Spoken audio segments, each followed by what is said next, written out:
Hi, അപ്പം നല്ല tasty ആയിട്ട് ഇതൊക്കെ ഞാൻ പച്ചമുന്തിരി വെച്ചിട്ടാട്ടോ നല്ലൊരു അച്ചാറുണ്ടാക്കിയിട്ടുണ്ട്. അപ്പോൾ ഇതെങ്ങനെ ഉണ്ടാക്കാമെന്ന് നമുക്ക് നോക്കാം. അതിന് വേണ്ടിയതാണ് ഞാൻ കുറച്ച് ചെറിയ പുളിയുള്ള ഒരു പച്ചമുന്തിരി ആയിട്ട് എടുത്തിട്ടുള്ളത്. പിന്നെ ഇതാ 3 ശർക്കരയും കൂടി എടുത്തിട്ടുണ്ട്. ഇനി അതൊന്ന് മെൽറ്റായിട്ട് എടുക്കട്ടെ. അപ്പോൾ അതവിടെ കിടന്ന് മെൽറ്റാകുന്ന സമയം കൊണ്ട് ഇതൊക്കെ ഞാനൊരു മൺചട്ടിയായിട്ട് അടുപ്പത്ത് വെച്ചെടുത്തിട്ടുള്ളത്. അതിൽ ഉലുവ, കടുക്, അതേപോലെ തന്നെ വെളുത്തുള്ളി, ഇഞ്ചിയും കൂടി ചതച്ചതും കൂടി ഇട്ട് കൊടുത്തിട്ടുണ്ട് കേട്ടോ. അപ്പോൾ ഇതാക്കണം അതിൻ്റെ പച്ച സ്മെല്ലൊക്കെ ഒന്ന് പോയതിന് ശേഷം ഇതാക്കണം ഞാൻ കുറച്ച് മഞ്ഞൾപ്പൊടി ഇട്ട് കൊടുത്തിട്ടുണ്ട്. പിന്നെ കാശ്മീരി മുളക് പൊടിയായിട്ട് ഇട്ട് കൊടുത്തിട്ടുള്ളത്. എന്നിട്ട് നന്നായിട്ട് തന്നെ ഇളക്കിയെടുക്കുക. പിന്നെ അതാ പച്ചമുളകും കറിവേപ്പിലയും കൂടി ഇട്ട് കൊടുത്തിട്ടുണ്ട്. ഇനി അതൊന്ന് മൂത്ത് വരട്ടെ.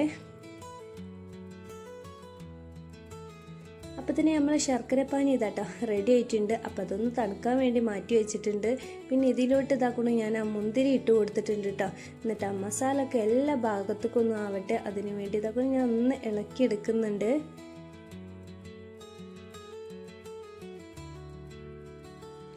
അപ്പോൾ ഇതാ ആ ഒരു ശർക്കരപ്പാനി ഇതാക്കണം ഞാൻ അരിച്ചെടുത്തിട്ടുണ്ട് കേട്ടോ. അത് അതിലോട്ടൊന്ന് ഒഴിച്ച് കൊടുത്തിട്ടുണ്ട്.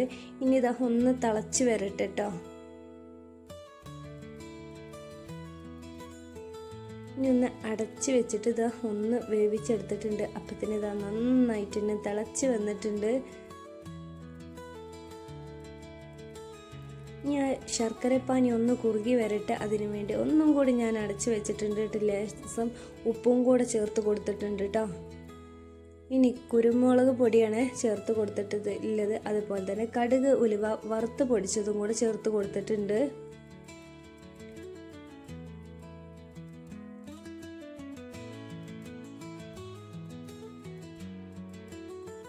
പിന്നെ ലേശം കായപ്പൊടിയും കൂടി ചേർത്ത് കൊടുത്തിട്ടുണ്ട്. എന്നിട്ട് നന്നായിട്ട് ഇളക്കിയെടുക്കുക.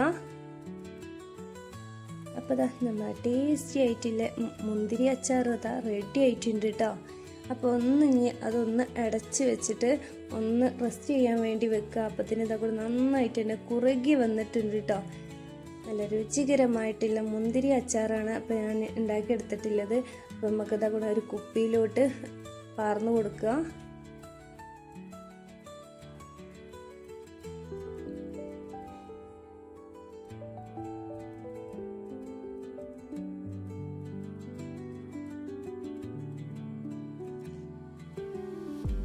അപ്പോൾ അതാ നമ്മളെ മുന്തിരി ഇതാകണു നല്ല ടേസ്റ്റി ആയിട്ട് നമുക്ക് ചോറിൻ്റെ കൂടെ ഈ ഒരൊറ്റ ഐറ്റം മതി കേട്ടോ. വേറെ ഒന്നും കൂട്ടാനായിട്ടോ കറിയായിട്ടും വേണ്ട. അപ്പോൾ ഇതൊന്നും എല്ലാവരും ഈ വീഡിയോ ഇഷ്ടപ്പെട്ടാൽ ലൈക്ക് ചെയ്യുക, ഷെയർ ചെയ്യുക, കമൻറ്റ് ചെയ്യുക, സബ്സ്ക്രൈബ് ചെയ്യാൻ മറക്കല്ലേ.